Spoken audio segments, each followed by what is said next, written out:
لا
المشايخ وصول سلسلة طريقة الشاذلية العلوية والنقشبندية والخالدية والتجانية والمحمدية ومشايخهم وخلفائهم ومحبوبهم ومريدهم ومحسوبهم في مشارق ومغاربها وإلى أرواح الأولياء والشهداء والصالحين وأئمة الراشدين وخصوصا لهذا البيت الفاتحة.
Viral.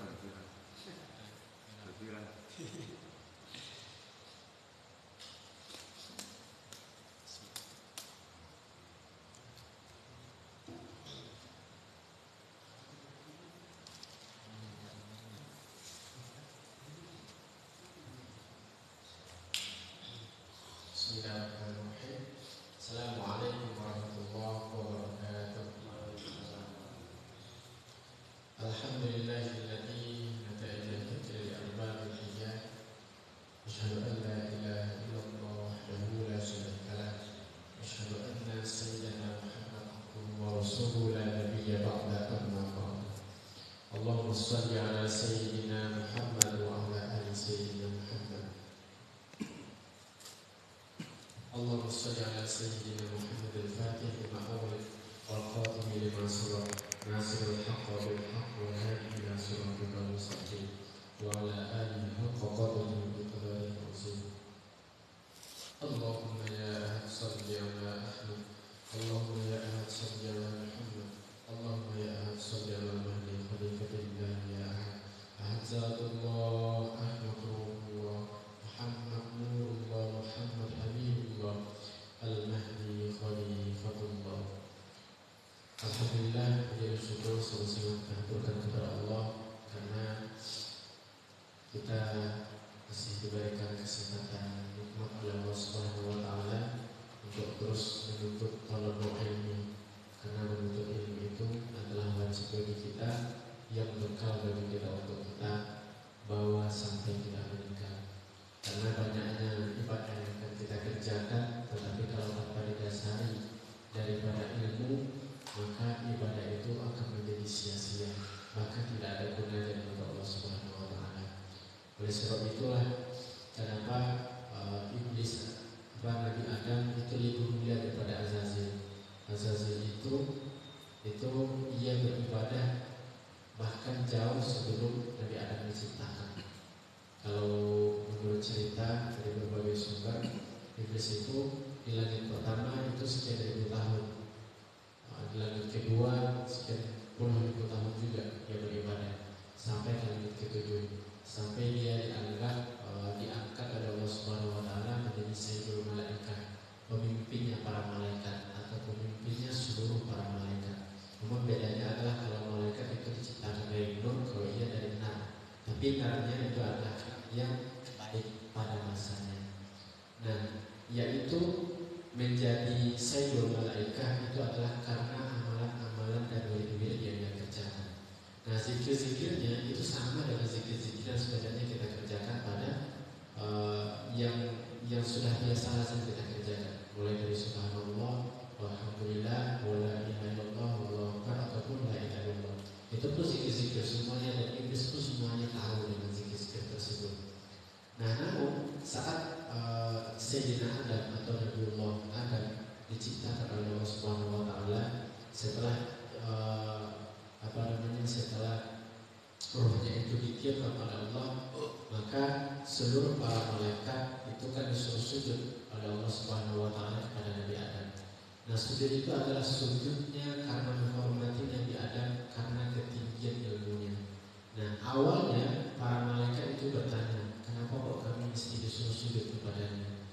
Nah, tetapi sebahagian dari para malaikat mereka itu mengikuti perintah dari Allah. Karena ini adalah perintah dari Allah, maka ia mesti tetap sujud.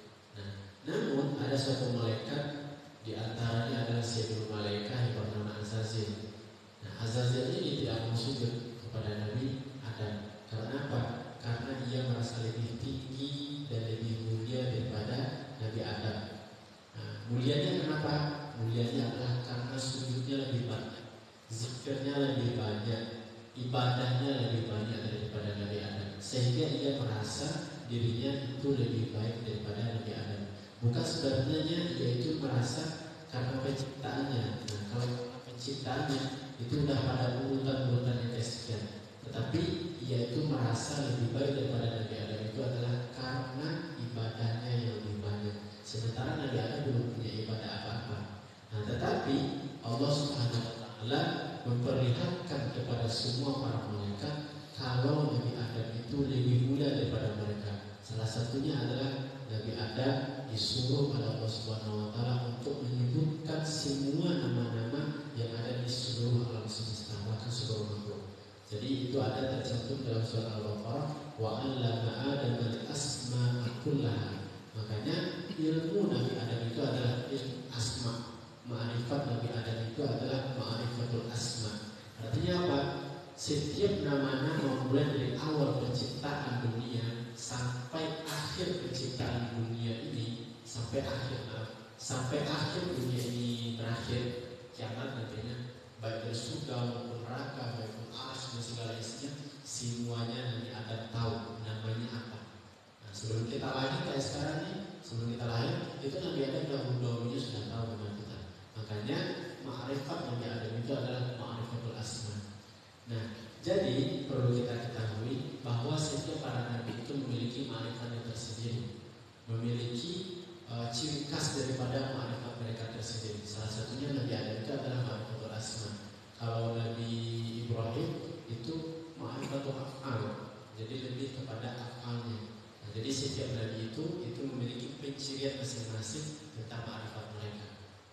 Nah, karena Azazil ini tidak mau sujud kepada Nabi Adam, nah itulah yang menyebabkan Allah murka, karena dia merasa dirinya lebih baik daripada Nabi Adam. Padahal Nabi Adam pun juga sudah menunjukkan kualitas dirinya itu seperti apa, tetapi iblis tetap Azazil tidak mau sujud. Nah, inilah dosa yang pertama kali yang terjadi di seluruh alam semesta, bahkan di awal penciptaan.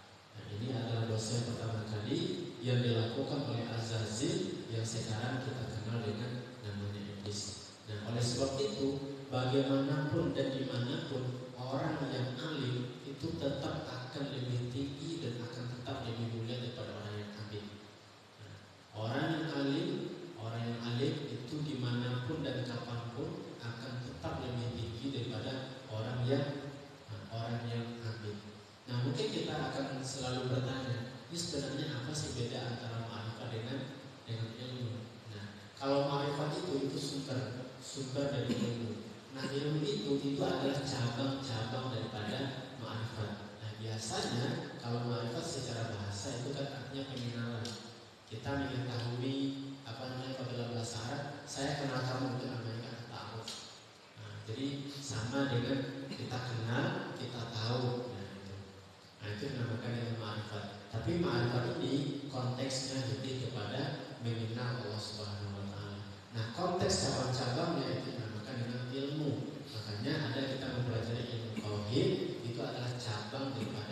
yang awalnya itu sumber itu adalah ilmu ma'rifat. Nah, ada juga kita nanti mempelajari ilmu tasawuf, ilmu fikih. Nah, itu adalah cabang daripada ma'rifat. Nah, makanya ma'rifat itu adalah sumber dari segala pengetahuan atau awal dari segala pengetahuan kita, yang cabang-cabangnya itu adalah ilmu. Nah, untuk sampai kita kepada ma'rifat itu mesti melalui proses yang namanya rasa. Tapi kalau ilmu itu mesti ada 3 tatanan yang harus kita pelajari. Pertama harus ada ilmu yakin, yang kedua harus ada ainul yakin, dan yang ketiga baru sampai pada tahapan hakul yakin. Nah, ini mungkin bapak-bapak semua sudah pada tahu ya. Kalau dengan ceramah Buya, ainul yakin berarti kita melihat. Kalau ilmu yakin berarti kita hanya mempelajari teorinya saja. Nah, kalau ainul yakin berarti kita sudah melihatnya bentuknya seperti apa. Kalau hakul yakin berarti kita sudah memegang, merasakan bentuknya itu seperti apa, suatu benda itu dinamakan dengan hakul yakin. Nah, berarti konteks ilmu itu ada 3 tahapan. Tetapi kalau ma'rifat itu dimulainya dari merasa. Sedikit demi sedikit, berarti yang kita dorong pada saat itu adalah rasa kita. Rasa kita bertuhan, rasa kita beriman, rasa kita berislam, itu semuanya didorong dari rasa dulu. Yang mungkin kalau dalam tahapannya kita mesti mempelajari ilmu. Kategorinya kita harus masuk pada ilmu dulu, nanti baru sampai kepada ma'rifat. Nah, oleh sebab itulah tolong ilmi, menuntut ilmu itu menjadi wajib yang nantinya kita akan mengantarkan kita nantinya kepada butiran-butiran ma'rifatullah, mengenal Allah Subhanahu wa taala. Karena alam ini Allah ciptakan itu kan untuk mengenal Allah.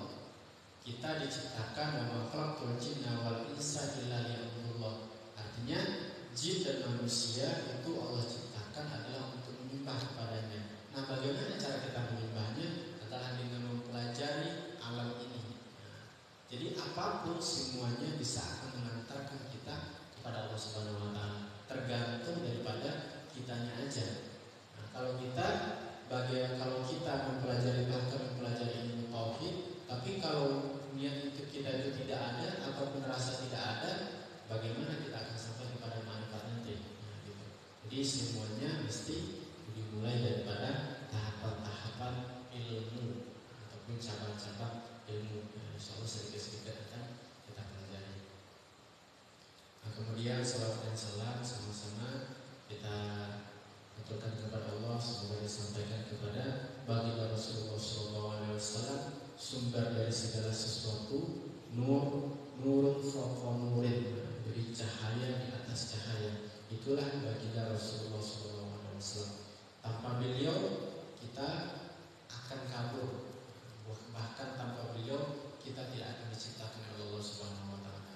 Bahkan kalau dalam satu hadis qudsi mengatakan Allah tidak akan menciptakan segala sesuatu kecuali itu karena Nabi Muhammad SAW.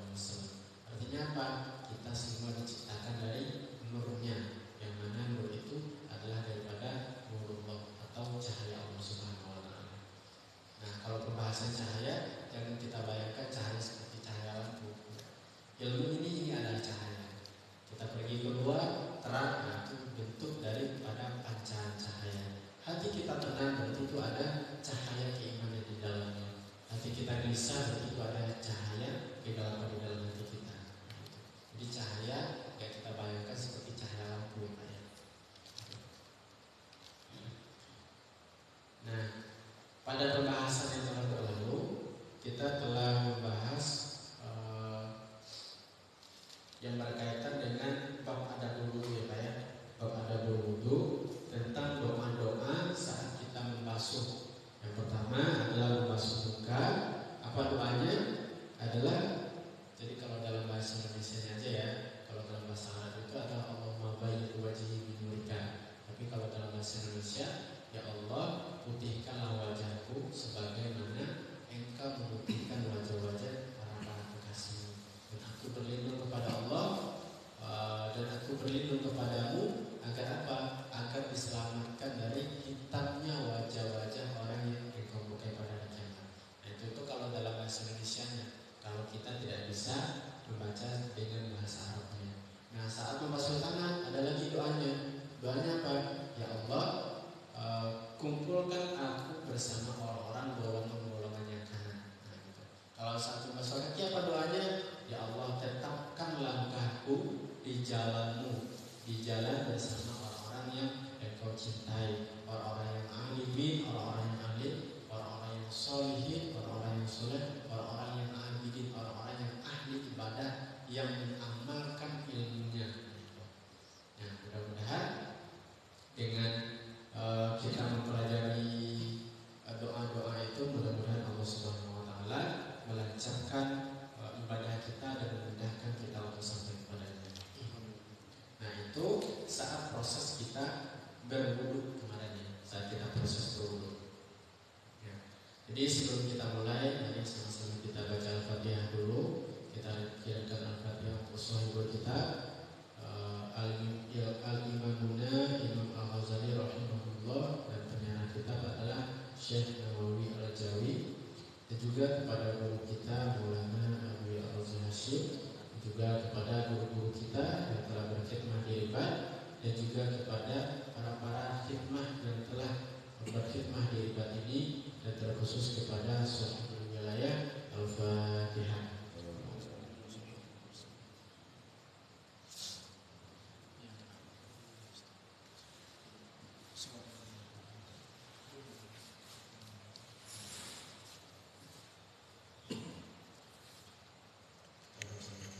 Bismillahirrahmanirrahim. Wa bihi qala fa idza faragta farfa' basaraka ila as-sama'i wa qul asyhadu an la ilaha illallah wahdahu la syarika lah wa asyhadu anna Muhammadan abduhu wa rasuluh subhanaka Allahumma bihamdika asyhadu an la ilaha illa anta amaltu su'an wa zalamtu nafsi astaghfiruka wa atubu ilaik faghfirli wa tub alayya innaka antat tawwabur rahim.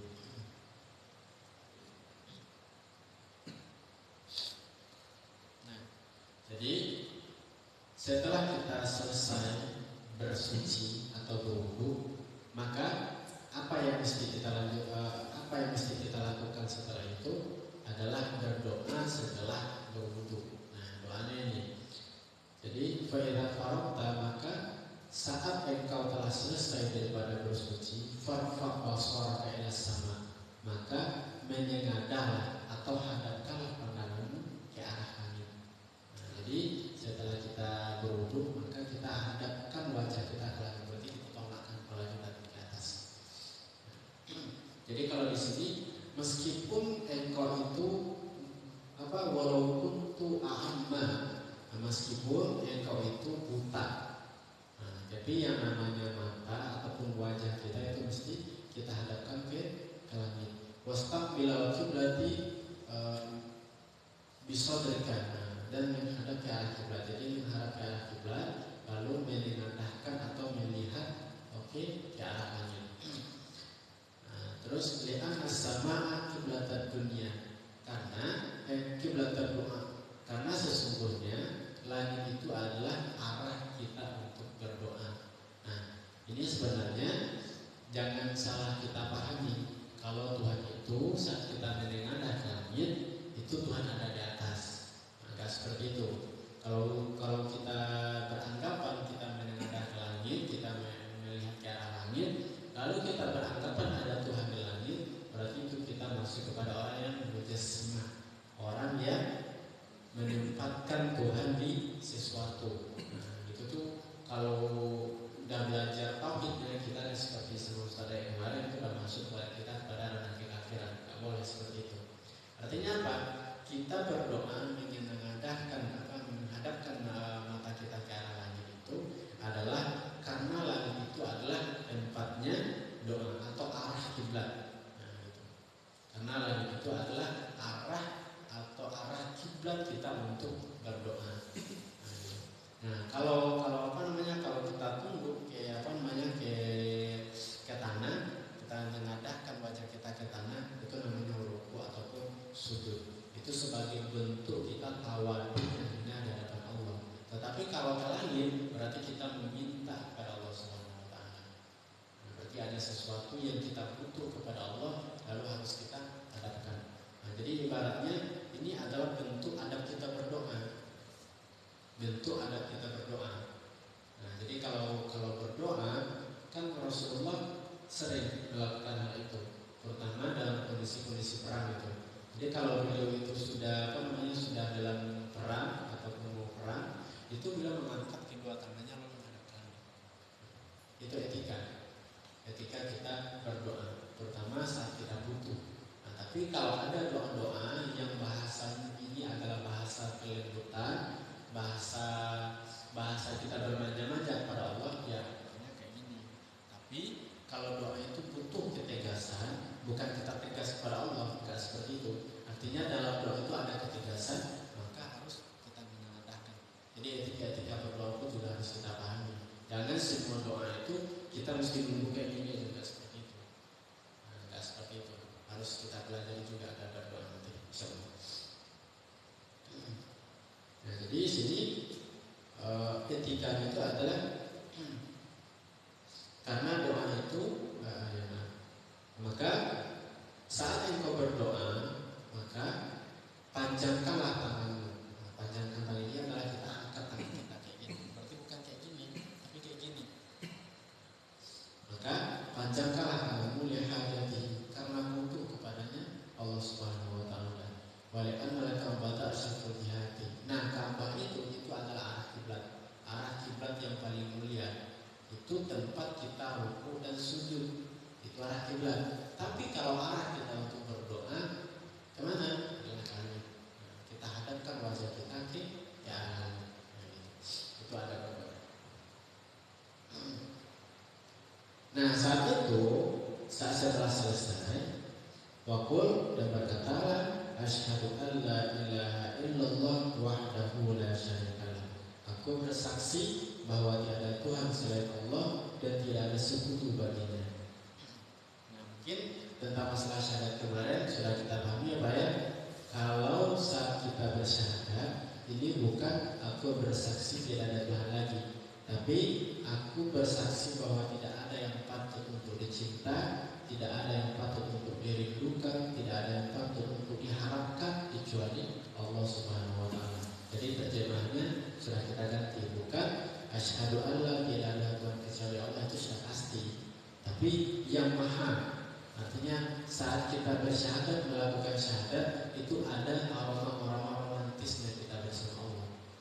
Harus ada seperti itu, karena Allah Subhanahu wa taala itu kan latifun. Makanya di dalam zikir itu kan ada yang namakan zikir latifah, bahasanya itu lembut. Nah, jadi saat kita berdoa kepada Allah itu harus ada kelembutan, harus ada kehalusan. Dalam apa? Dalam mengartikan setiap doa yang kita panjatkan. Nah, makanya kalau kita berdoa itu mesti kita tahu arti dan maknanya itu apa. Nah, kalau kita memakai bahasa Arab. Tapi kalau tidak, maka berdoalah sesuai yang kita pahami. Nah, kalau di dalam sholat bagaimana? Apakah saat sujud itu kita boleh nggak berdoa? Boleh. Tapi doanya bagaimana? Doanya yang pakai bahasa Arab. Kalau apa? Kalau kita lafazkan. Nah, jadi kan biasanya kalau dalam sujud itu, kalau di dalam kitab-kitab yang lain kan kita mesti diperbanyak untuk berdoa. Karena saat sujud itu adalah waktu yang paling mustajab untuk kita berdoa. Nah, tetapi berdoanya bagaimana? Kalau doanya itu bahasa Arab, atau kalau dalam pendapat para ulama yang lain, itu kalau doanya di saat sujud itu adalah doa yang harus ada di dalam Al-Quran ataupun di dalam hadis. Tetapi kalau kita tidak hafal doanya, maka berdoalah kita di dalam hati dan boleh pakai bahasa sendiri. Nah, tapi bacanya di mana? Bacanya di dalam hati. Nah, pakai apa? Pakai bahasanya, pakai bahasa kelembutan. Makanya dalam berdoa harus kita pertimbangkan dengan bahasa-bahasa yang paling lembut. Nah, salah satunya adalah saat bersyahadat. Terus wahdahu la syarikalah wa asyhadu anna Muhammadan abduhu wa rasuluh. Dan aku pun juga bersaksi bahwa Sayyidina Muhammad adalah kekasihnya Allah, adalah hambanya Allah, dan adalah utusannya Allah Subhanahu wa taala.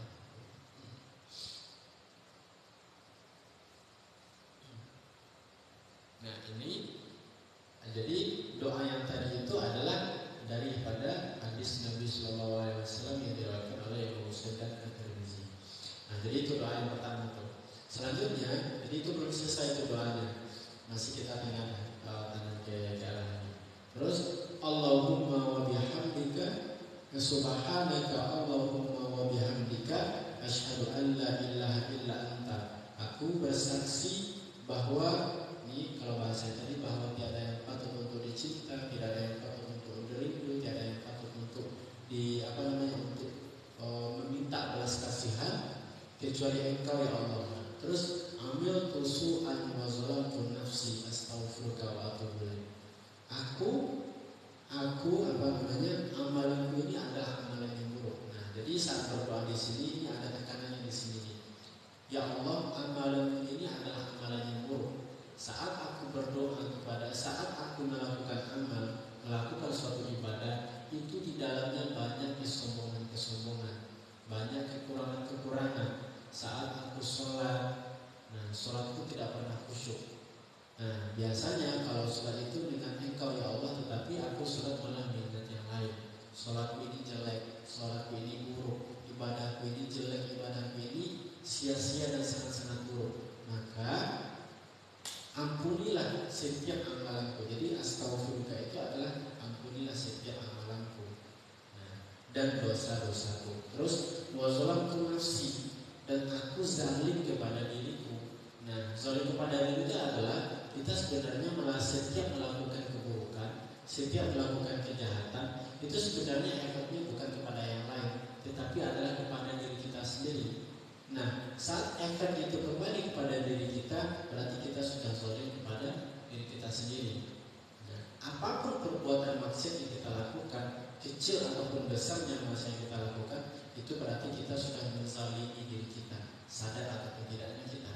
Nah, makanya zalamtu nafsi, aku telah zalim, aku telah aniaya, dan aku telah merugikan dan mencelakakan diriku sendiri. Astaghfiruka wa atubu ilaik. Aku meminta ampun kepadamu dari apa? Dari semua amalan-amalan jelekku, dari semua amalan-amalan yang rusak pada diriku yang telah aku kerjakan, yang di dalamnya banyak kesombongan, yang di dalamnya banyak riya, yang di dalamnya banyak hasad dan segala macamnya. Nah, jadi di situ kita minta ampun. Nah, karena apa? Karena biasanya kalau kita melakukan ketaatan, kita merasa kalau kita yang melakukannya. Itu biasa seperti itu, Pak. Nah, kalau bahasa waktu pas kami di pondok dulu pernah ditanya sesama guru, kamu udah sholat ya? Ya, kamu udah sholat. Nah, itu kan tidak salah itu seperti itu. Kamu sudah sholat? Iya, saya sudah sholatnya. Siapa sebenarnya yang tidak akan kamu sholat? Itu udah langsung dibatalin. Nah, ini amalan kamu ini, sholat kamu ini bukanlah karena Allah, tapi karena kamu melakukannya. Nah, karena kamu yang melakukannya, berarti ini adalah dosa dan ini akan tertolak dari Allah. Nah, karena saat ibadah sedikit aja kita merasa melakukannya, itu sudah tertolak di sisi Allah. Nah, artinya apa? Saat itu kita pasrahkan diri kita pasrahkan jiwa kita pasrahkan raga kita dan semua amalan-amalan kita pada Allah Subhanahu wa taala. Artinya apa? La haula wala quwwata illa billah. Tidak ada kekuatan, tidak ada daya kecuali semua itu dari Allah. Nah, amalan yang sedikit pun yang kita lakukan, kalau tidak ada iradah, tidak ada kekuatan dari Allah, maka semuanya kita tidak akan pernah sanggup melakukannya. Nah, gitu. Makanya disitulah kita meminta ampun kepada Allah dari semua dosa-dosa yang kita kerjakan itu. Sebenarnya bukan dosanya, tetapi suul adabnya kita kepada Allah Subhanahu wa taala. Saat kita sholat, kita kan enggak biasanya kalau kita mendapatkan khusyuk biasanya itu biasanya dapat cuma hanya sesaat. Kan ada seperti itu, Pak. Saat kita sholat, kita mendapatkan khusyuk itu hanya sesaat. Nah, kalau yang khusyuk secara full yaitu adalah baginda Rasulullah. Saat beliau sudah sholat, ya semuanya sudah hilang. Tetapi kalau para sholihin, orang-orang amilin itu mendapatkan khusyuk itu palingnya setengah. Nah, di dalam setengahnya itu palingnya kurang lagi, terus di bawahnya kurang lagi. Nah, biasanya banyak orang yang hanya mengerjakannya saja. Khusyuk tidak dapat, tetapi mengerjakan, tapi itu sudah mending. Nah, gitu.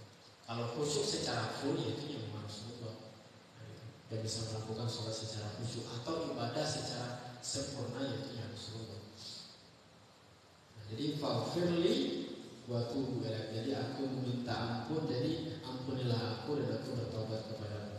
Innaka antat tawwabur rahim. Sesungguhnya engkau Maha Pemberi taubat dan Maha Penyayang. Ini kalau kita artikan satu persatu panjang ini, mana daripada doa-doa ini.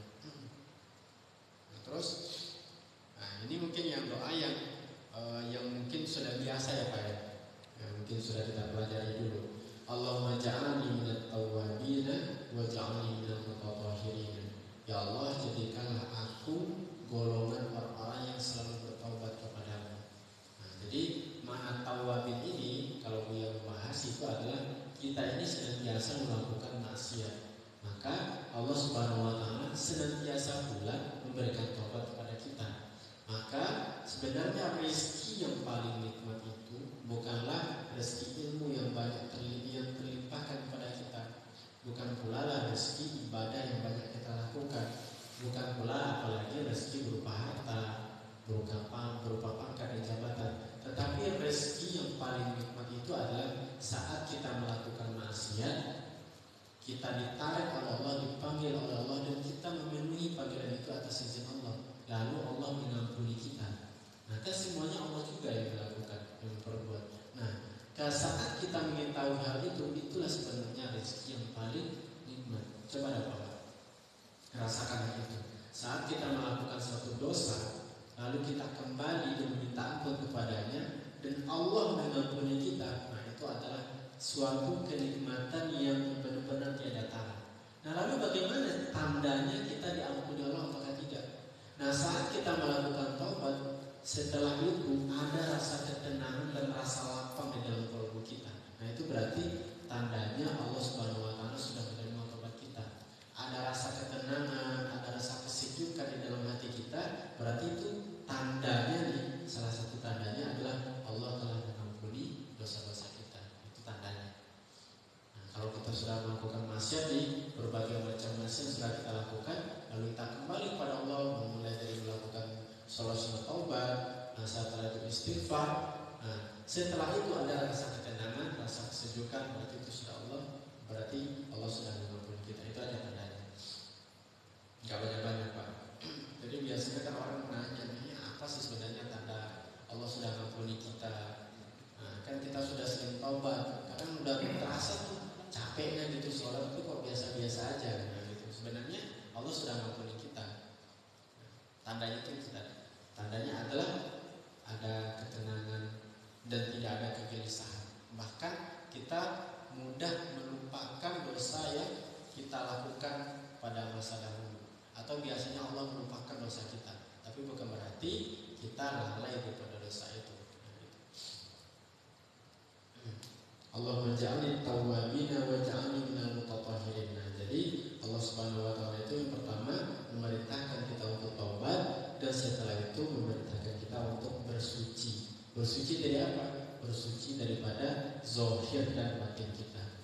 Nah, jadi kalau tawabin itu adalah yang pertama berarti kita mesti menyucikan apa dulu? Menyucikan batin kita dengan cara apa? Kalau di sini adalah bil ikhlasi antaba'at dzunubi sabiqati wa anit talqahi bisayyi'ati lahiqati au minal mutatahhirin min akhlaqi dunia. Jadi ikhlas di situ adalah jangan minal mutatahhirin itu adalah membersihkan dari segala dosa yang telah berlalu dan dari segala dosa yang akan datang.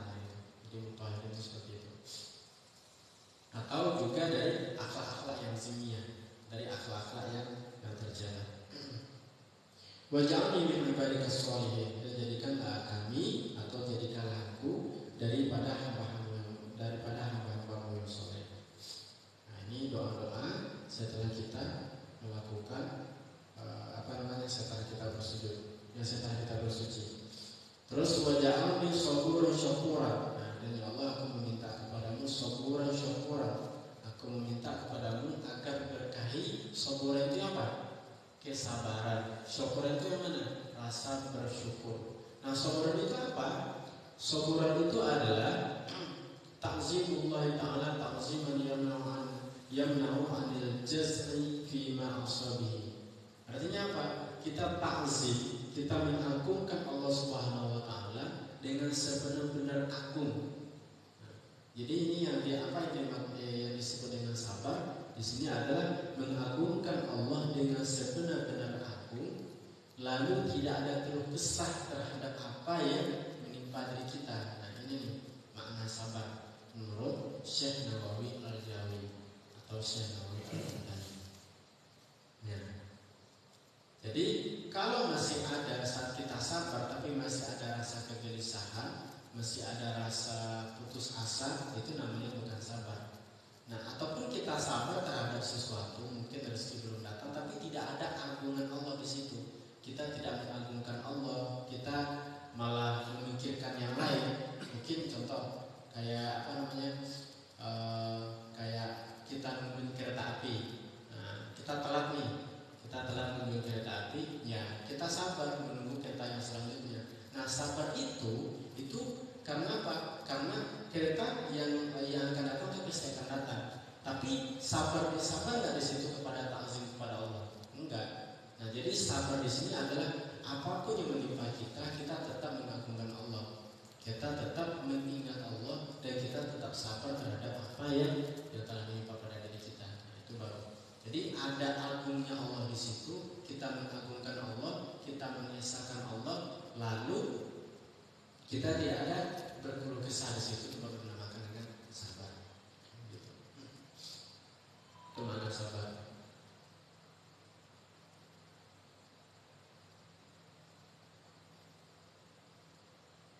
Nah, kalau makna syukur, jadi kan ada tadi syukuran. Jadi kalau yang syukur itu adalah ta'zimul man'i. Artinya kita mengagungkan nikmat. Artinya setiap nikmat yang telah Allah kasih, setiap nikmat yang Allah berikan, kita merasa agung. Kita mengagungkan Allah di situ terhadap nikmat yang telah diberikan, dan kita tidak kufur terhadap nikmat tersebut. Biasanya nih banyak orang yang telah diberi nikmat oleh Allah tapi merasa kurang. Nah, itu berarti itu tidak bersyukur. Biasanya Allah memberikan nikmat ini atau mengambil satu nikmat dan diganti dengan nikmat yang lain, dan kita tidak paham di situ, bahkan kita malah banyak mencela, berarti itu tidak termasuk kepada ranah syukur. Jadi kalau yang syukur itu adalah mengagungkan nikmat dan jauh daripada kufur.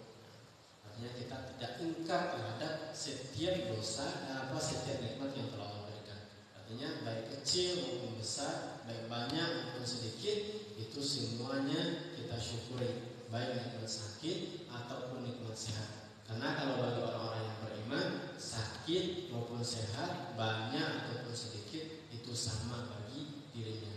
Dengan alasan, dengan standarnya apa? Dengan standarnya adalah iman kepada Allah Subhanahu wa taala.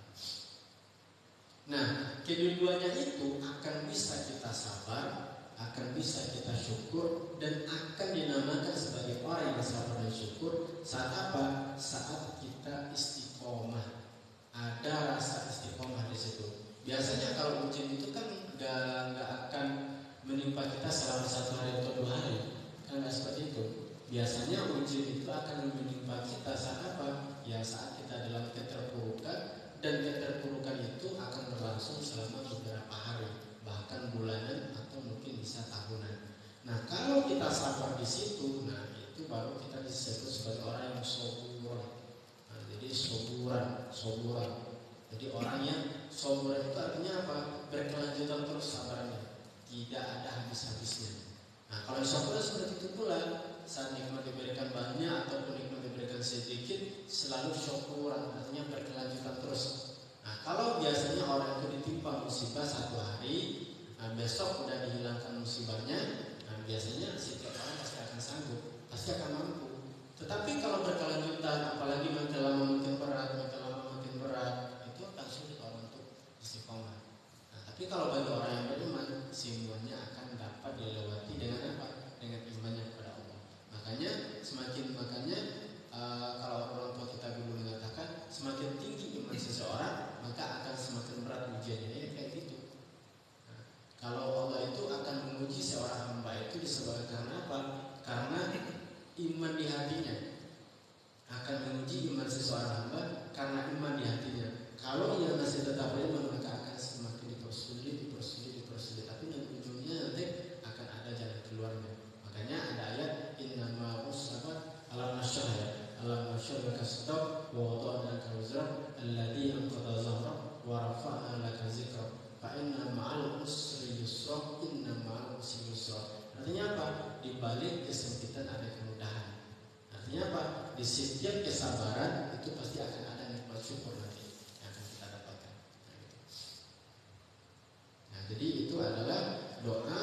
syukuran doa setelah berwudu. Terus waja'alni adzkuruka dzikran katsiran. Nah, jadi aku meminta kepadamu untuk selalu banyak berzikir. Wa asbihka bukrata wa asila, dan memujimu mulai dari pagi hingga sore. Nah, gitu. Itu doanya. Jadi doanya cukup panjang Pak ya. Kalau kita baca ya lama nih. Nah, jadi di sini faman qara'a bid'awati fi wudu'ihi kharajat khatayahu min jami'i a'dha'ihi wa khatama ala wudu'i bi khatamin. Nah, jadi bagi orang-orang yang telah membaca doa ini setelah berwudu, maka dosa-dosanya akan berguguran. Kharajat khatayahu. Jadi dosa-dosanya itu akan keluar dari apa? Dari anggota-anggota tubuhnya. Kalau membaca doanya, dari semua anggota-anggota tubuh itu, tetesan-tetesan air itu akan melunturkan semua dosa-dosa kita. Kalau doanya kita baca di setiap kita berwudu. Tetapi kalau kita tidak kita baca, berarti dosa yang berguguran itu adalah dosa yang mana yang air yang kena air aja. Contoh dosa tangan, dosa mata, dosa telinga ya cuma sebatas itu aja. Tetapi dosa-dosa yang enggak. Tapi kalau kita iringi dengan doa ini, maka semuanya akan ya dapat bagian. Nah, jadi kalau di sini kata beliau, ini mesti ditulis ini kata beliau, mesti ditulis dan mesti dibaca. Nah lanjut yang selanjutnya adalah berarti ini pembahasan tentang wudu udah selesai. Nah, jadi wudu udah selesai. Jadi sekarang masuk kepada hal-hal yang mesti kita jauhi saat kita berwudu. Nah, jadi ada 7 nih. Wa yajtanibu fi wudu'ika sab'an la tanfadu yadaika fatarshul ma'a wala talaqtamu wajhaka wa rasaka bil ma'i lukman wala tatakallamu fi athna'i wudu wala tazid fi ghusli ala thalathati marratin. Nah, jadi ada 7 tahapan yang mesti kita jauhi saat kita berwudu. Yang pertama itu adalah jangan saat kita berwudu itu air kita hanya percik-percikan saja, nggak boleh juga, kecuali karena uzur atau ada sesuatu atau kulit kita yang mungkin nggak boleh kena air. Nah, itu boleh kita usap saja atau boleh kita percik-percikan saja airnya. Tapi biasanya kan kalau kita wudu ya cuma kita kayak gini-gini aja, itu nggak boleh. Kita ambil air kayak gini-gini, nggak boleh seperti itu. Fatar syama, kita memercikkan itu nggak boleh. Terus wala tamu wajhaka, dan memukul mengambil air itu namun memukulnya ke wajah kayak gini nih. Biasanya sering kelihatan tuh ambil air sampai menyebar ke yang lain, itu nggak boleh. Makanya saat kita berwudu itu teman yang samping, teman kiri kanan kita itu harus kita perhatikan. Kan biasa banyak orang yang berwudu terlalu kencang ya, ambil air jadi airnya melebar ke yang lain. Ada nggak boleh seperti itu. Harus kita perhatikan pada kita berwudu. Harus kita perhatikan teman kita jangan sampai kena yang samping kiri kanan kita, nggak boleh. Nah, biasanya kan apalagi kalau wudu dengan buru-buru tuh, itu biasanya kena gitu tuh. Nah, air ini kan kalau kita lengkungan kayak gini kan banyak nih. Kita tepuk ke wajah kita, nggak boleh. Jadi harus kayak gini. Nah, harus menyiram dari sini sampai ke sini. Pelan-pelan, nggak boleh ini. Iya. Begitu. Makanya saat berwudu itu sebenarnya adalah basahan air. Makanya bahasa itu adalah membasuh, bukan menyirami muka dengan air, tapi membasuh. Membasuh itu kan berarti kalau ada air yang sudah nempel di tangan kita, ataupun ada air genangan air sedikit, gak mesti banyak, berarti itu sudah boleh untuk berwudu. Tetapi kalau kita tampung terlalu banyak, itu sudah nantinya kepada mubazir dengan air. Nah, jadinya ujung-ujungnya apa? Banyak air itu yang berceceran. Kalau terlalu kencang ya bercat kepada yang lain, ke kiri yang ke kanan. Itu nggak boleh seperti itu. Harus kita perhatikan. Jadi bahasa di sini adalah wala kalau kamu wajahkan. Jangan sampai kamu membasuh wajah itu dengan menempok air. Menempok air nggak boleh. Apalagi kayak gini. Makanya bahasanya nggak mengguyurkan air, tapi membasuh wajah. Terus biasanya nih kalau yang di kampung saya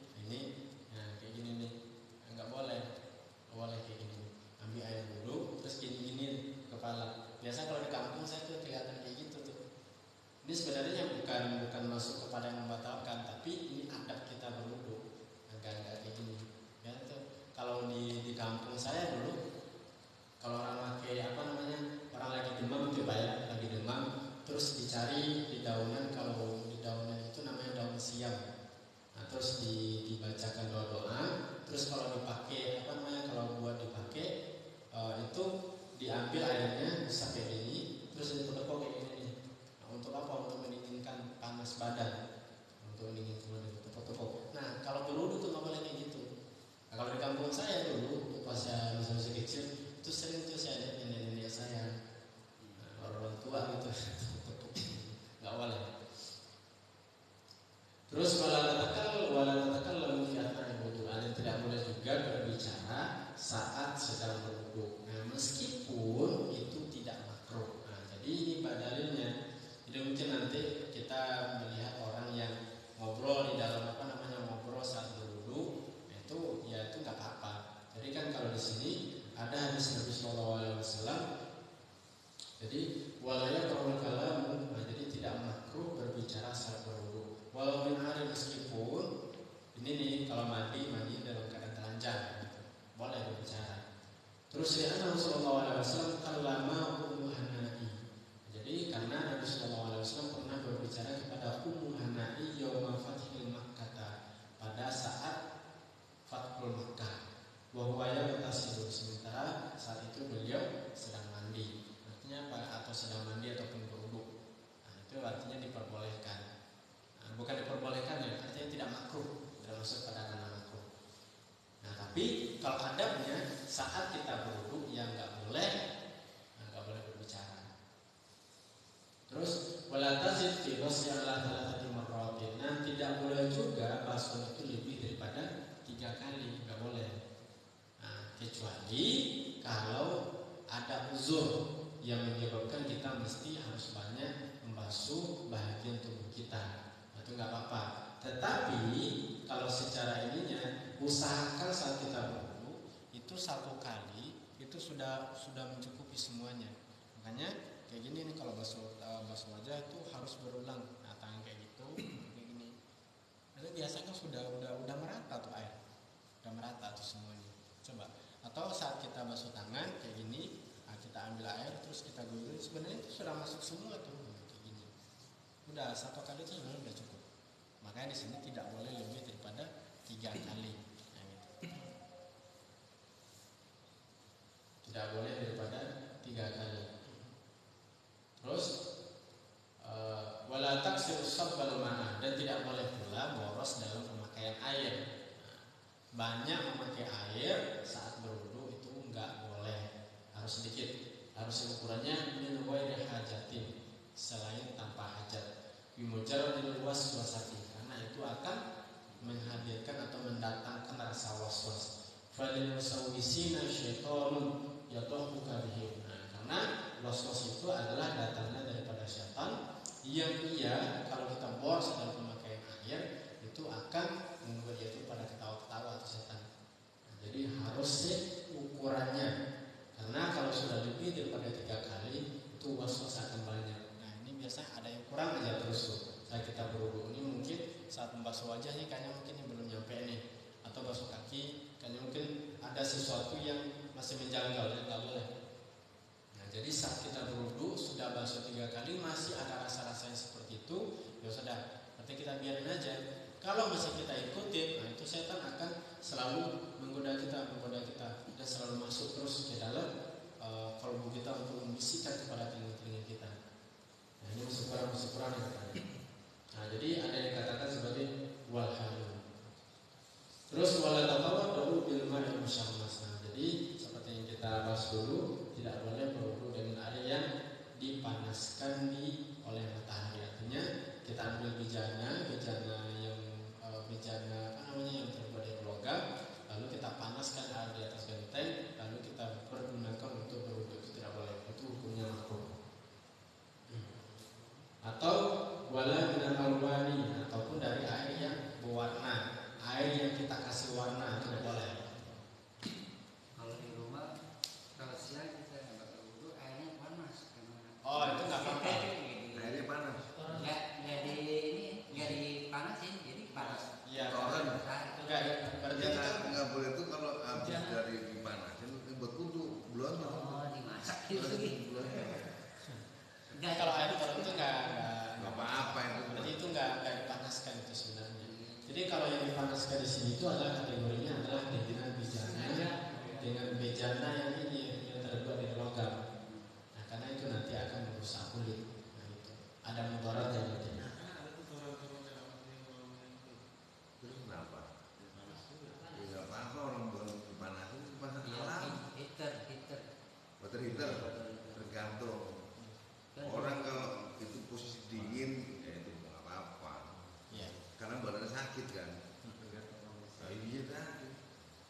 zakarallahu inda wudu'ihi, orang yang ingat kepada Allah saat berwudu, taharallahu jasadahu kullahu, maka Allah akan menyucikan jasadnya secara keseluruhan. Meskipun yang kita basuh cuma wajah, yang kita basuh cuma tangan, yang 4 itu ya, mulai wajah, rambut, tangan dan kaki. Nah, tapi kalau kita ingat kepada Allah, ini mungkin nggak doa ya, mungkin kalau kita nggak hafal doa nggak masalah. Tapi kita ingat kepada Allah saat berwudu, maka taharallahu jasadahu kullahu, maka Allah Subhanahu wa taala akan menyucikan semua jasad kita. Menyucikan dari apa? Menyucikan dari kotoran-kotoran yang berakibat kepada nifaq, sifat-sifat kemunafikan, sifat-sifat hasad atau sifat-sifat kemanusiaan kita gitu. Wa man lam yadhkirillahu, dan orang yang tidak ingat kepada Allah, lam yathhir minhu illa ma asabahul ma'a. Tidak, maka yang suci itu adalah yang terkena air aja. Jadi bagian-bagian yang lain itu nggak disucikan Allah. Kalau kita berwudu itu nggak dengan Allah, tapi kalau dengan Allah berarti semuanya. Nah, gitu. Nah, jadi di sini kita membahas tentang bab setan sedikit Pak ya, nama-nama setan sini. Nah, jadi di sini kata beliau, Syekh Husain bin Sulaiman Ar-Rasyidi, itu ada 7 malaikat ya. Ada 9 setan, nah yang selalu mengelilingi manusia setiap saat, yang selalu menggoda manusia setiap saat. Nah, setiap setan itu memiliki pekerjaannya masing-masing.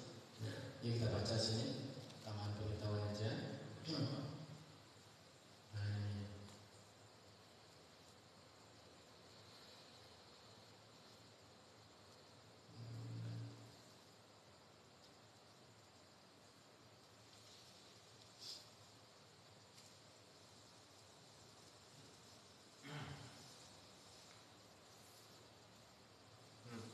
Nah, jadi setan yang pertama itu adalah setan khanzab. Setan khanzab itu kerjanya apa? Kerjanya adalah al-musawisu fi shalah. Jadi selalu membisikkan rasa was-was di saat kita sholat. Nah, mungkin yang paling banyak di sholat yang lebih daripada 2 rakaat, 3 rakaat atau 4 rakaat.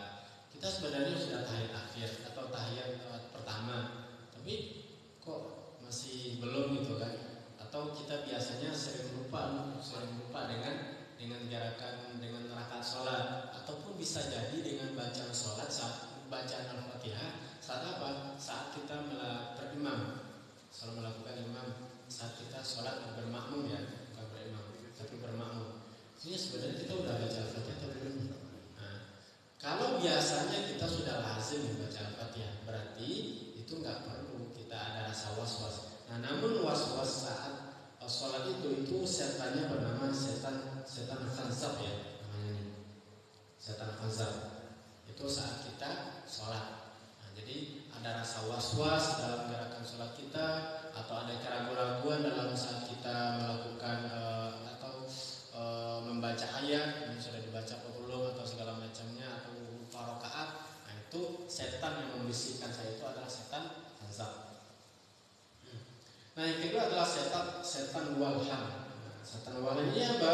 Adalah setan yang membisikkan al-musawisu fi taharah. Nah, yang memberikan keraguan-keraguan kepada kita saat kita bersuci. Ini telinga sudah saya basuh atau belum? Nah, ini rambut sudah saya usap atau belum ya? Atau kaki. Nah, biasanya itu sering tuh timbul keraguan-keraguan yang seperti itu. Nah, nama setannya yang selalu membisikkan kepada adalah setan walham. Ya, setan walham. Nah, yang ketiga adalah setan apa nih namanya? Zalan nabur. Nah, setan zalan nabur. Nah, jadi kalau setan ini setan yang ada di pasar. Nah, jalan nabut namanya. Hah? Jalan nabut. Zalan nabur. Jalan nabut. Ya. Bukan manabut. Enggak, zalan nabur. Kalau nggak salah baca ini ya. Jadi setan itu setan yang ada di pasar. Setan yang membisikkan kepada orang untuk mengurangi timbangan, untuk menambah timbangan, untuk menipu orang dan segala macamnya, itu dinamakan dengan setan zalan nabur. Kalau ada rasa keinginan bagi kita untuk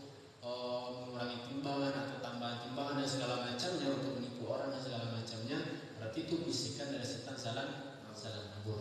Itu nama setan. Namanya aja sulit bacanya. Iya.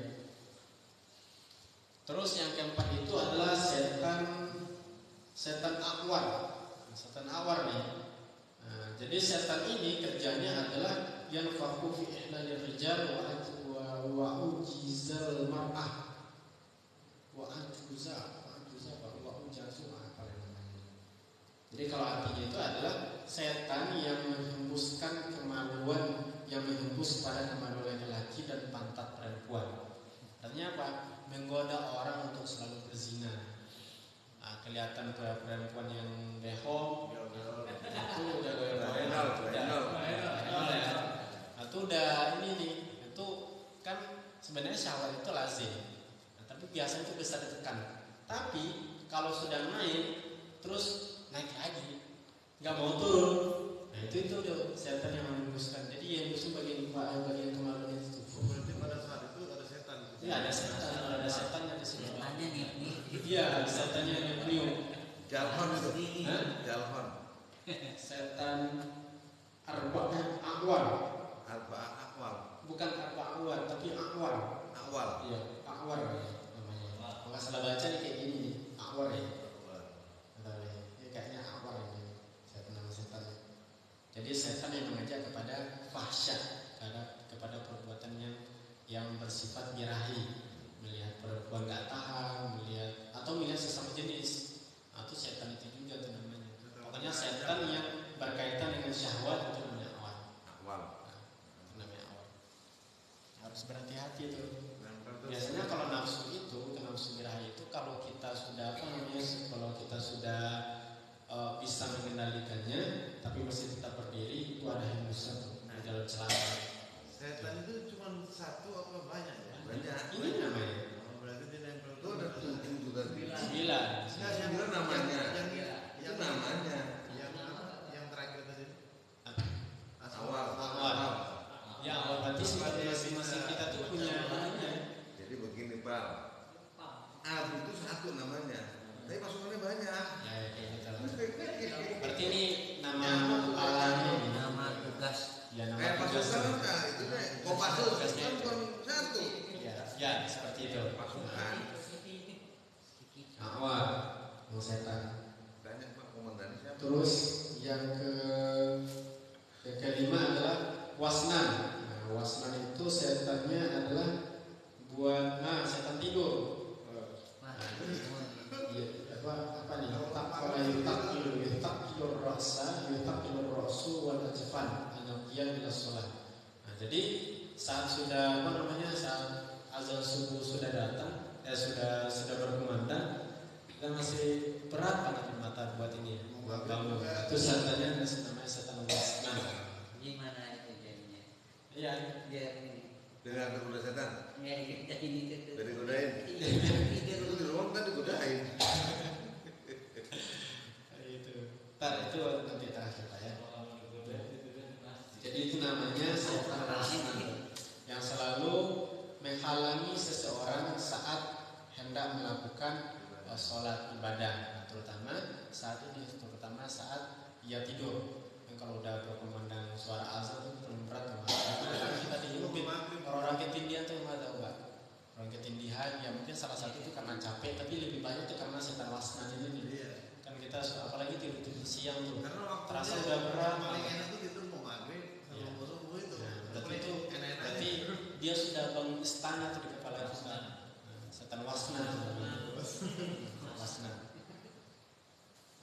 Nah, yang saya nama setan itu adalah setan wasnan. Itu yang setan kelima ya? Setan yang kelima tadi ya, yang kelima.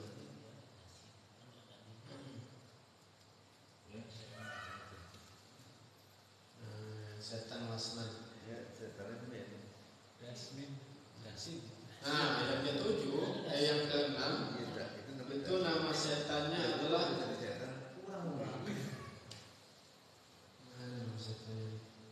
ini nggak tahu sih gimana cara bacanya nih. Tabarruk bifauqiyati bahwa ismu syaitan musibah. Jadi apa nih namanya tabarruk apa ya namanya? Gak bisa baca sih, ini kayaknya bahasa-bahasa dari Bukan bahasa Ibrani juga, tapi bahasa kayak Yunani gitu ya. Nama setan. Nah, jadi kerjanya itu adalah setan musibah itu namanya. Jadi saat seseorang itu terkena musibah, ia tuh menghiasi seseorang itu untuk selalu bersedih, merasa terpuruk, tertekan terus, menyebabkan seseorang itu depresi. Itu namanya setan. Ya, apalah nama setannya ini? Tabarrok bifoki ya. Bukan bifoki juga ya. Kayak setan tabar aja gitu. Jadi ada ta, ada ba, ada roh. Terserah kita bacanya kayak gimana, tabarrok atau tabar. Kata saya namanya. Ada. Jadi setan itu adalah orang yang kalau kita kena musibah seperti bahasa gambaran tadi itu, ya, yang menyebabkan kita tuh putus asa dengan musibah kita. Bikin depresi, dapat masalah dikit depresi, dapat masalah dikit nangis, gak kuat gitu. Nah itu setan itu selalu membisikkan atau kalau kita bersedih itu kayak membisikkan ya, bikin kita semakin sedih sampai kita sudah tidak bisa bangkit lagi. Itu setan itu. Nah yang ketujuh itu baru namanya setan dasing. Iya, saudaranya Pak Pandit. Jadi setan dasing ini lebih banyak nih kerjanya Pak. Waduh, ini banyak kata Pak. Ada mau diganggu. Iya. Macam-macam. Iya, ini setan dasing ini lebih banyak kerjanya. Yang pertama, kalau kita makan kita tidak baca dalam Auzubillah, berarti dia makan sama kita, nempel di situ. Terus nempel. Terus begitu pun juga kalau kita ke kamar mandi mau buang hajat gitu, kita nggak baca Auzubillah, dia nempel di situ. Nah, terus juga mau tidur nih, hendak tidur nih, berarti bukan setan yang saat kita bangun ya, saat kita bangun kan terasa berat tuh. Nah, tapi kalau kita mau hendak tidur dan tidak membaca Bismillah atau ta'awuz dulu, nah itu dia nempel ke kita, atau setan dasing. Terus juga kalau kita memakai pakaian, kalau kita memakai pakaian tidak baca ta'awuz, dia nempel ke pakaian kita. Terus kalau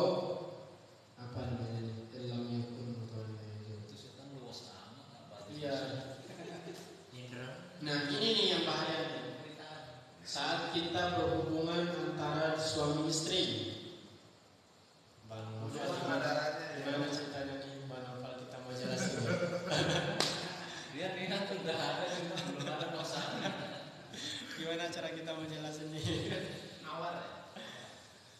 Ya pokoknya gitulah. Kalau kita mau berhubungan dan tidak baca Bismillah, itu yang ikut serta dalam pertempuran itu ya setan.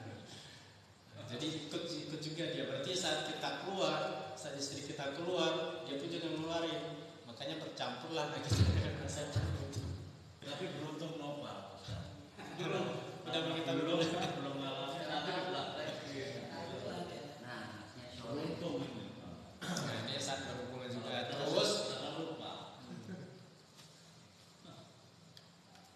nah, lalu yang yang paling bahaya setan dasing itu adalah memisahkan dua suami istri. Itu yang paling top pekerjaannya. Karena apa? Karena setan dasing ini biasanya paling sering nih berada di rumah tangga.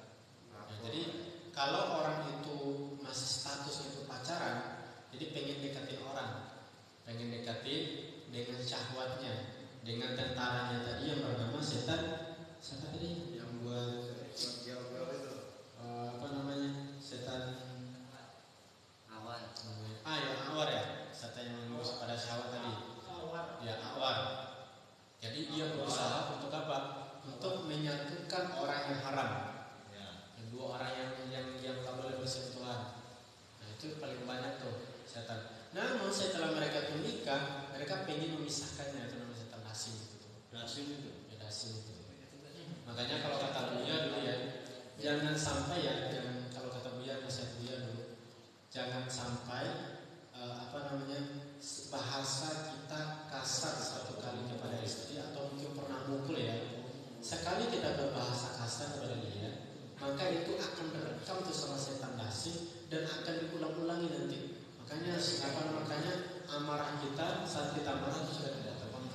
satu kali kita marah dan mengeluarkan bahasa kasar atau bahasa kayak binatang lah, itu saat kita marah selanjutnya itu akan terulang lagi. Apalagi kalau sudah main tangan, sudah dengan kekerasan, itu setan akan selalu membisikkan seperti itu. Makanya saat kita berumah tangga, emosi kita tidak bisa terkontrol, sebab-sebabnya sih ada sini. Makanya jangan sampai kita lepas kontrol. Jaga mulut, jaga tubuh. Jadi setan itu tuh. Manusia itu mulia, mulanya luar biasa. Oh iya, Pak.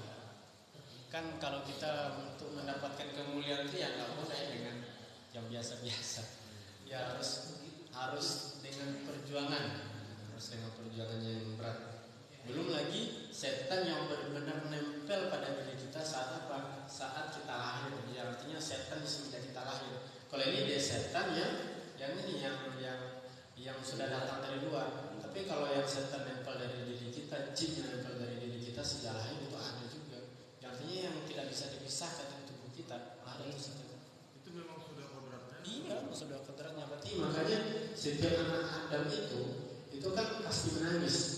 Nangisnya itu karena apa? Kalau ada biasanya karena dicubit sama setannya. Setan itu setan lahirnya. Setan lahir korin. Ya korin namanya, jin korin. Yang berbentuk. Berarti kalau lain nggak nangis nggak ada jin itu. Ada jinnya juga. Cuma karena mungkin dia kebal dari Itu justru ya. Bukan sih. Tapi kalau dalam ilmu ilmu kedokteran itu kan lain lagi. Tapi kalau dalam ilmu agamanya, dalam ilmu pelajarannya yang kita pelajari itu ada sebab-sebabnya. Artinya segala sesuatu yang kita kerjakan di dunia ini itu ada unsur-unsur kegaibannya yang kita tidak mengetahuinya. Jadi ada unsur kimia unsur yang nyata gitu ya. Ada unsur yang tidak kita ketahui. Kan namanya kita hidup berbarengan antara gaib dengan yang nyata, zahir dan batin ini kan nggak bisa dipisahkan. Yang nampak dengan yang tidak nampak gitu. Yang dari lahir itu di darah kita, tubuh kita, Iya di tubuh kita nampilannya nggak bisa kayak kuku, nggak bisa dipisah dari kulit. di belakang. Makanya kalau setan jin korin itu ya, itu kan biasanya kafir, semuanya kafir. Saat ia lahir bersama kita meskipun kita lahir muslim itu kafir, itu terhadap kafir. Kecuali jin korinnya Nabi Muhammad. Itu Nabi Muhammad punya jin korin, ada itu. Setiap para nabi dan rasul itu semua punya jin korin. Tapi ada kalau para nabi kan mereka bisa mengislamkannya sendiri. Tapi kalau kita siapa yang mengislamkannya para wali itu, makanya wajib kita dekat kepada para wali agar apa?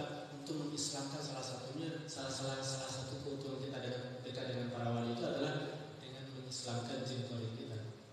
Korin ini bisa keluar atau Enggak bisa. Mati kita keluar. Jadi kita mati, dia nggak mati. sana dia terbalik lagi. Enggak bisa. Masih tetap. Jin korin itu udah nggak bisa lagi. Kita mati dia nggak mati. Ya kembaran kita lah kembaran. Iya, kemarin kita kayak ini nih, kuku dengan kulit, dengan daging, bisa saudara kembar. Berarti yang membuat kita ini manusia mungkin meragukan atau tidak mau menjalankan ibadah-ibadah jin itu ya itu. Jadi istilahnya itu raja jin yang ada di tubuh kita. Iya, si 7 setan itu koordinasi sama jin kita kan? Iya. Iya, makanya mereka itu bisa kompromi, bisa dekat. Iya. Seperti yang mirip sama kita. Iya. Mirip sama kita. Iya. Nggak tahu lah di rumah kita apa kagak ya namanya. Itu orang-orang yang ahli yang tahu. Kalau orang tua ngomong sedulur tua, saudara tua. Iya, saudara tua. Ya. Kalau orang tua. Iya. Itu jin dasim ya, setan dasim bukan jin. Setan dasim itu namanya. Banyak juga ya. Ya. Ini baru yang sedikit ya Pak. Apalagi kalau memang belajar sama Abu ya nanti dijelasin semua setan banyak banget.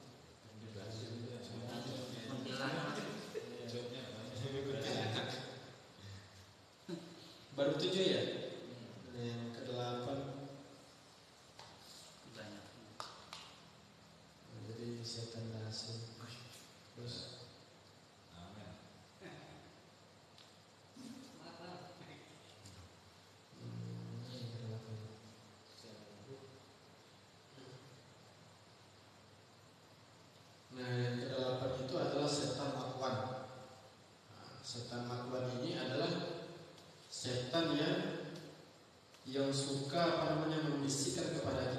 selalu berbicara bohong, berbicara dusta, berkata dusta.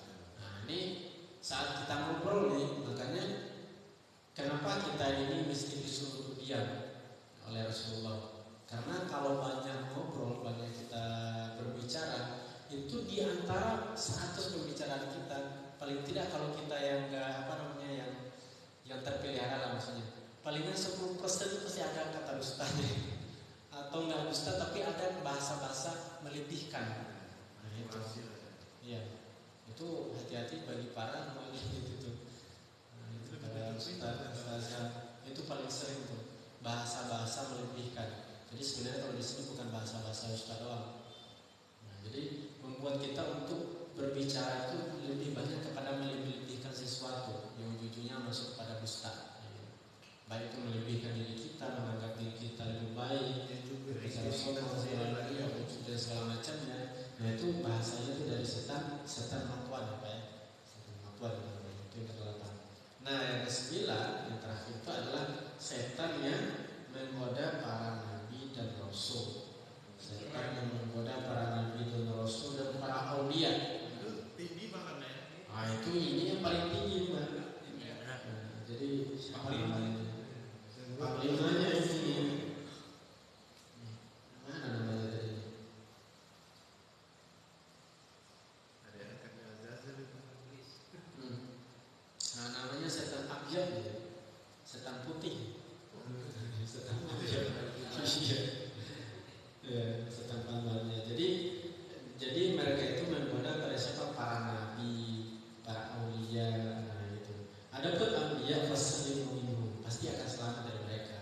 Ya kalau para nabi sudah pasti lah ya, tapi kalau bisa, tapi mereka tetap berusaha juga. Berarti iblis plus di bawahnya dia langsung tuh. Nah, itu. Plus di bawahnya dia langsung tuh. Karena karena yang mereka goda ini adalah orang-orang yang ini, kalau nggak sembarang kan sekelas para nabi dan rasul. Nabi Muhammad tuh ada tuh para jin yang godain, sekelas langsung iblis pun langsung yang turun tangan. Nah itu. Jadi nama perbuatannya, nama sifatnya itu dinamakan dengan abyad. Nah, adapun para aulia, jadi kalau para nabi itu sudah pasti selamat. Namun para aulia adalah mujahidun. Jadi fahmun mujahidun. Jadi Allah berikan pemahaman kepada mereka untuk apa? Dengan kedatangan mereka. Itu kalau para aulia. Jadi Allah kasih dulu tanda-tandanya. Oh, ini ada setan abyad yang akan menggoda dan segala macam kayak gitu. Tidak ada tanda-tandanya. Nah, makanya kalau Allah menginginkan dia itu selamat, maka pasti akan selamat. Tapi kalau Allah tidak menginginkan dia untuk selamat, ya tidak selamat juga. Meskipun kelas itu adalah para wali, gitu. Tidak akan selamat juga. Tapi kalau para nabi pasti akan selamat. Tapi kalau para wali belum tentu. Kadang selamat, kadang enggak. Makanya di situ selalu meminta ampun dan memohon kepada Allah Subhanahu Wa Taala agar apa? Agar selamat dari semua godaan-godaan setan tersebut. Ustaz, kalau manusia yang kesurupan itu dia masukkan setan atau jin? Kalau setan kan menggoda. Kalau setan itu kan sebenarnya namanya, sifatnya. Nah, jadi kan jin itu sama kayak manusia. Manusia kan ada sifat-sifatnya. Sifat yang itu dinamakan setan. Tapi kan ada. Jadi kan setan itu kalau ini kita bahas dari kalangan jin kan dari kalangan jin. Umpama saya kemasukan, terus Ustaz mencoba menghilangkan. Tapi ini setan atau jin di dalam diri saya ngetawain Ustaz. Iya. Karena dia tahu ayat-ayat tersebut. Ada Iya. begitu. Iya. Iya kan? Kan dari kalangan jin, rajanya kan iblis. Iblis itu kan dari kalangan jin. Jin itu semua ayat, semua zikir, semua nama-nama yang berkaitan dengan ibadah, dia tahu. Makanya kalau iblis ini, makanya kalau kita berhadapan langsung dengan setan ataupun apalagi iblis, lalu kita bawa ayat-ayat Allah, ya ketawa. Kalau kita bawa langsung. Tapi kalau kita bawa dengan ma'rifatnya, nah itu beda lagi. Baru di situ yang nggak kuat. Makanya kan kemarin kita bahas di awal-awal ya, kita bahas ma'rifat Bismillah ya.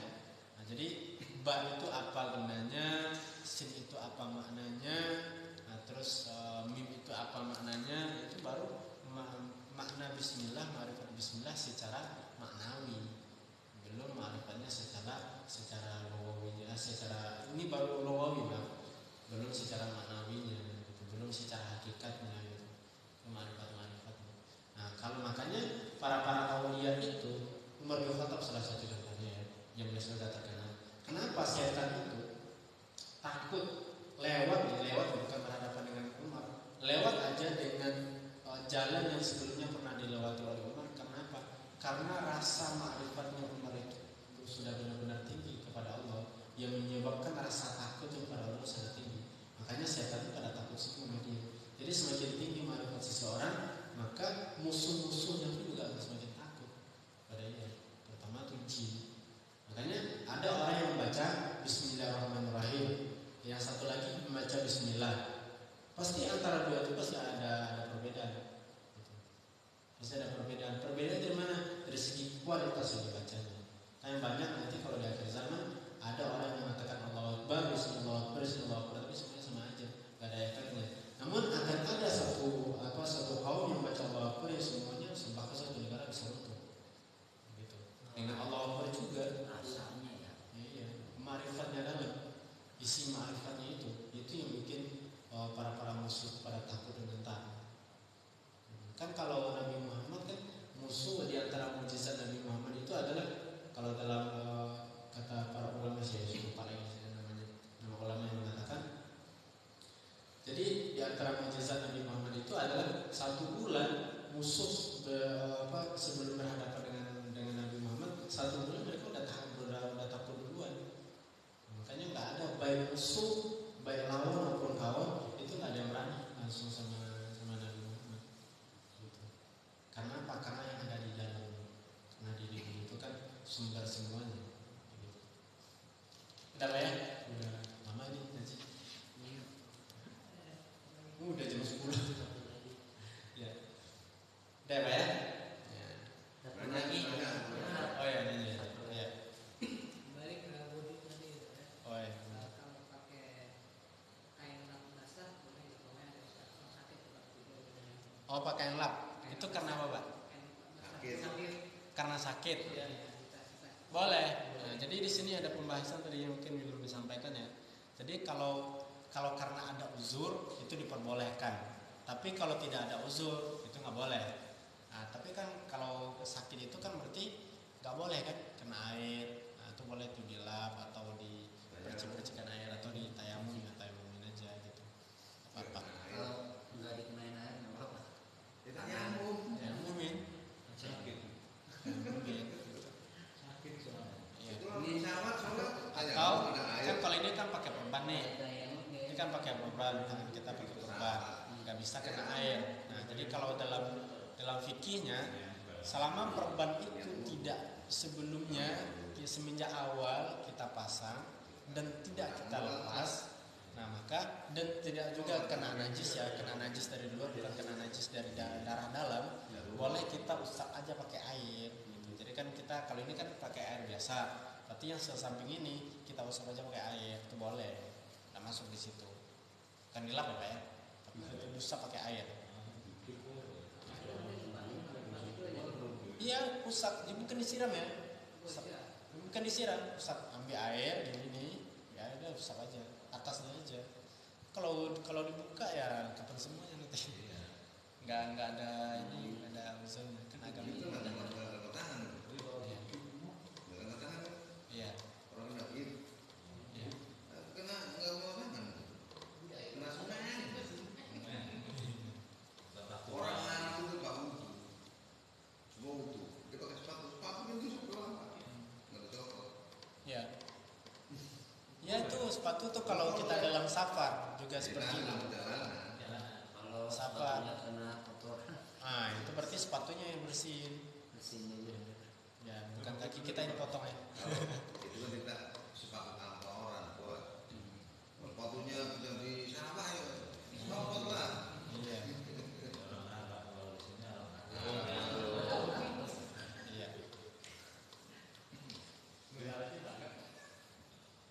Dapat? Ya.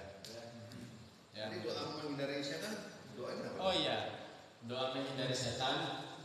Jadi kalau kata Buya, pernah Buya nyampaikan dulu kayak setan dasing ini nih. A'udzubillahi minasyaitonirrajim. Jadi A'udzubillah minasyaitonir rajim. Daripada setan asin.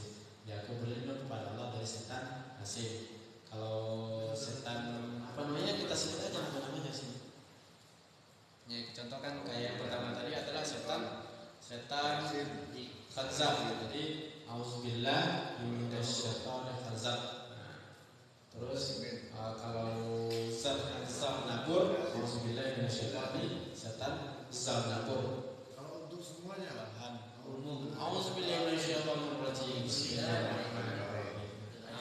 Tuh semuanya tuh. Tapi kan kalau kita na'udzubillah ada na'udzubillah. kalau namu berarti kita ramai.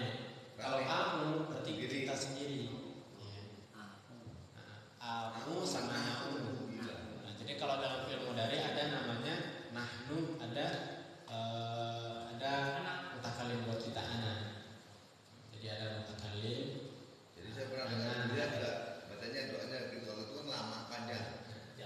Bismihi walahan. Kita itu kita dihindarkan dari godaan walahan. Iya, wahan ya, bismi wahan. Berarti kalau ini a'udzubillahi minasyaitonir walhan. Jadi sebut aja namanya. Biasa kan ini rajim, ini walhan, setan walhan. Itu doa yang Buya pernah ajarkan dulu. Ke kami. Ini baca namanya satu-satu. Berat ya, Pak? Enggak apa-apa. Ya namanya hidup itu memang berat.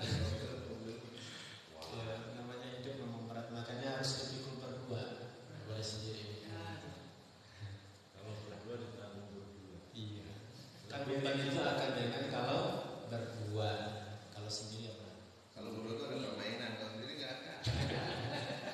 Mainan. Ya. Dan demikianlah kajian kita pada malam hari ini. Mudah-mudahan bermanfaat dan berkah bagi kita semua. Mudah-mudahan kalau nggak kita rutin paling tidak sekali lah kita amali.